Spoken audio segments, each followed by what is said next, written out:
President Bongbong Marcos unveils initial findings in the review of the government's flood control projects. For the details, let's bring in mobile journalist Julie Baisa reporting live from Malacanang. Julie, ano ang sinabi ni Presidente?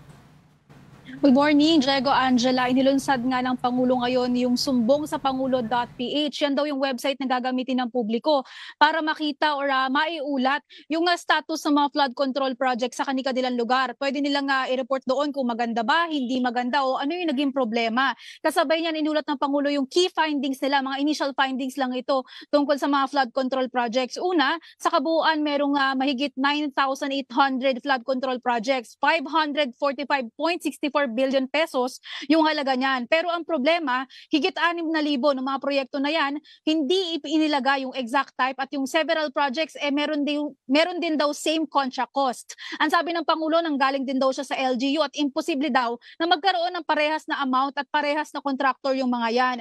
Karamihan ng mga proyekto nasa NCR, sinusundan ng Region 3 at Region 5. Dito naman sa 100 billion budget, 20% daw napunta lang sa 15 contractor. Sa 15 na yan, 5 sa kanila nakuha or naselyuhan yung halos mga flood control project sa rehiyon. Kaya isa yan sa mga kailangan nilang tingnan pa ng pamahalaan. Ang sabi ng Pangulo, sa ngayon hindi sila mag-aakusa. We are not accusing of anyone of anything yet. Kaya nga lang daw, dahil nga dito sa natuklasan na ito, parang nagbigay na or nabigyan na sila ng idea kung saan magsisimula o paano magsisimula. Mismo ang Pangulo daw yung titingin araw-araw dyan sa website na ire-report sa mga magiging report ng publiko at titingnan daw niya, kikilatisin niya mabuti kung ano yung sasabihin ng publiko.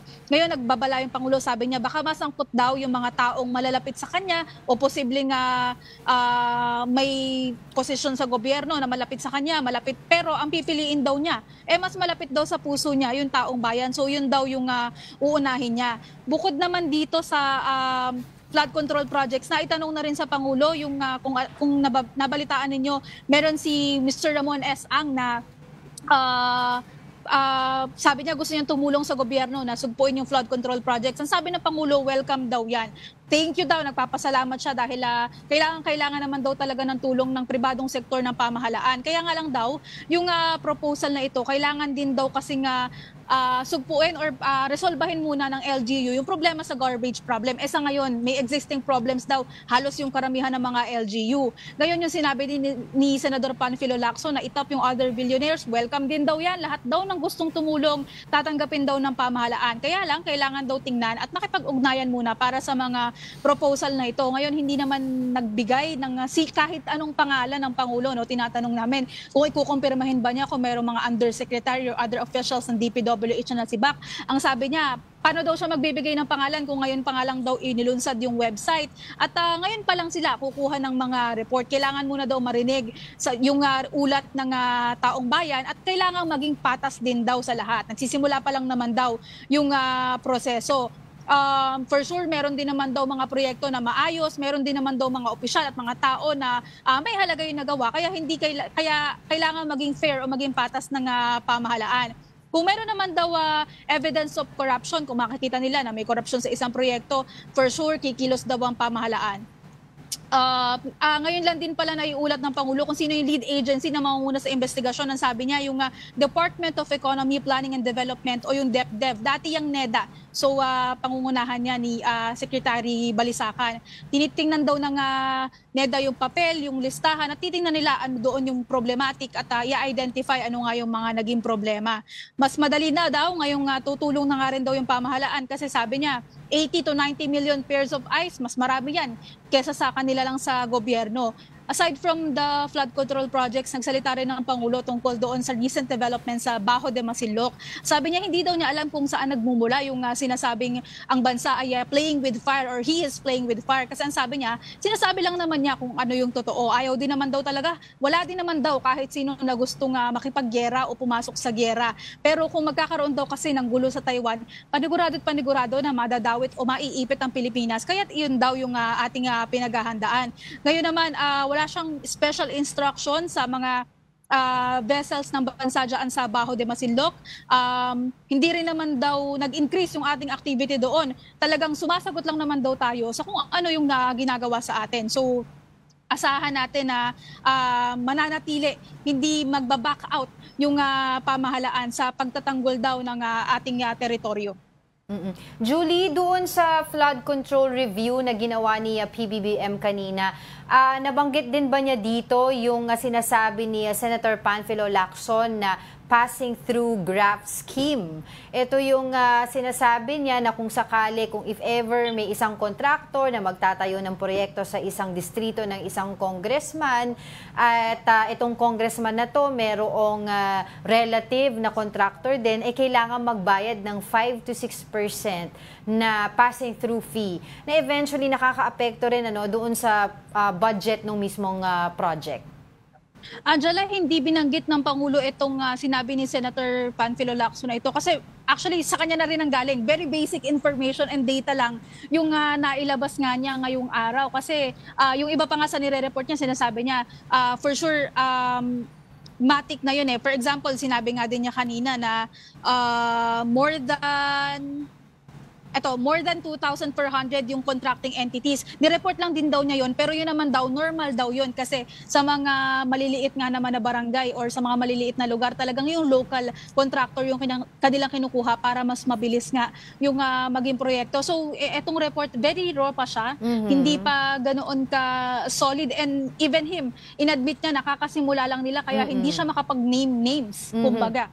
Pero in the future ba or may mga target dates din ba siya na sinabi sa inyo na ipapakita unti-unti? Dahil I understand na ito nga yung kumbaga basic lang na review ng flood control projects ng bansa. Pero in the coming days, will we have another na parang ganito na press con niya at ilalahad unti-unti yung mga possible link ng mga key government officials dito sa flood control project? Actually, yan naman yung pinapangako ng parating, ipinapangako ng administrasyon kapag kami mga ongoing, may mga development na mga kailangang investigahan. Hindi lang dito sa flood control projects, pero yung mga other issues before na magkakaroon sila ng follow-up, magkakaroon ng pag-uulat, hindi man ng Pangulo, pero yung concerned government agency ngayon, nalaman na nga natin na DepDev pala yung mangunguna sa investigasyon. Julie, kaya rin namin natatanong kung maglalabas siya ng names kasi madami rin nagsasabi, baka very similar itong program nito sa drug matrix o tokhang ni Pangulong Duterte na ilalabas yung mga pangalan at ang kinakabahan ng iba, baka hindi properly vetted ang pangalan or mga lalabas sa website. Ang tanong dito, sabi ni Presidente Marcos, siya mismo ang titingin. No, yes. But pag titingin siya, may team pa ba siyang ipapasa niya yung names para i-vet at isigurado na talaga yung data na pinadala ay hindi gawa-gawa lamang? Actually, dapat sa DepDev yan, yung validate ng names na ilalabas. Kasi yung report naman, kanina actually inopen ko yung website, anyone can report. Yes. So kailangan talagang dumaan siya sa validation, di ba? Kailangan i-verify muna kung kasi, ano yung information. Sabi mo, Julie, binuksan mo kanina, di ba? Binuksan mo yung website kanina. Inopen ko kanina yung website, so, hindi ko na-chat yung lugar pa specific. So, pero ano na siya, naka-up na yung website. So kung ikaw gagamit, napakadali mag-upload ng info. Yes, iyon yung ina-assume natin, madali mag-report kasi pinakita rin ng Pangulo kanina paano merong hanapin mo lang yung barangay mo, yung village mo, ilalagay mo lang doon and then lalabas na yung listahan ng mga flood control projects sa inyo. And then sa dulo, merong pulang mark doon, nakalagay report. And lastly, meron pa nabanggit, on my side, may nabanggit din ba si Pangulo na if ever pupuntahan yung mga allegedly flood control projects sa iba't ibang mga distrito to make sure na ito nga yung sinabi na may project tapos yung pala nakatiwangwang lang? Sa ngayon wala pa, Angela, kasi if in case man na medyo marami-rami siguro yung mga papasok sa listahan kasi ang sabi nga niya more than 6,000 or 6,021 if I'm not mistaken yung kabuuan ng mga proyektong tinitingnan nila ngayon kasi same cost, same contractor. So medyo marami yun kung iisa-isahin. Siguro yung 6,000 na yun, Julie, sorry to cut you there. Yung 6,000 na yun, ano ba yun? Since anong year yung sinimula na investigasyon ni PBBM? Etong 9,800 kasi pasok ito sa administrasyon niya. Okay. Pasok ito sa administrasyon ng Pangulo. Etong 6,021 tama, yung hindi nga daw nag-specify ng exact type and several projects ay yung may same contract cost. So medyo marami-rami yan. Kailangang i-vet, kailangang i-verify. Backtrack pa sa ibang mga administrasyon. Alright, sige. Maraming salamat sa iyong update, mobile journalist Julie Baiza.